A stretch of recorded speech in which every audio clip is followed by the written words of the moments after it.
The F1 paddock appears to be split on the issue of porpoising following the Azerbaijan Grand Prix. Martin Brundle understands the pain both Lewis Hamilton and George Russell are going through from the bouncing in their Mercedes caused by porpoising, but the Sky Sports pundit ultimately doesn't feel it's up to the FIA to intervene. Ever since the opening race of the season, Mercedes have struggled most with the phenomenon of porpoising.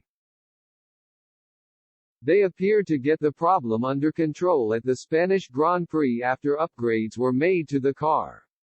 But back-to-back street circuits in Monaco and Baku have seen Mercedes take a step back, and the latter highlighted just how bad the porpoising is affecting the drivers. Russell believes there is an increasing possibility of a major incident if changes aren't made to the regulations. And Hamilton complained of a bad back throughout the weekend, hobbling out of his car at the end of Sunday's race. Mercedes team principal Toto Wolff has begun calling for the FIA to intervene and relook at the regulations to help ease the bouncing effect felt by many teams. Red Bull are one of a few teams to get porpoising under control, while Alpine and Aston Martin also didn't suffer much bouncing in Baku.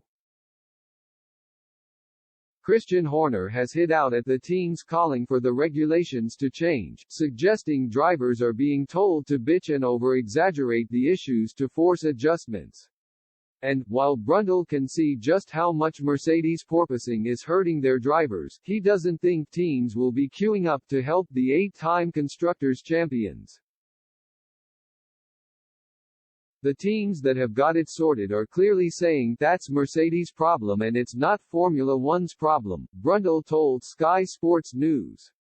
There's no doubt about it, it looks particularly uncomfortable. Of course, Mercedes can fix it by raising the car, but then they lose a huge amount of performance.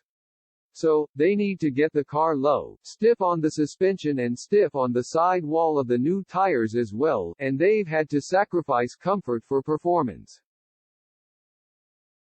What's surprising, really, is that Mercedes just can't seem to get a handle on what looks like, actually, quite an excellent car. If they could just unlock it, he added. Generally, we had porpoising back in the 80s.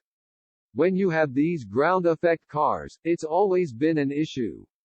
It is still in sports car racing. I was at Les Mans, and in the prototypes there they have porpoising and ground effect issues in terms of bouncing. It needs managing. If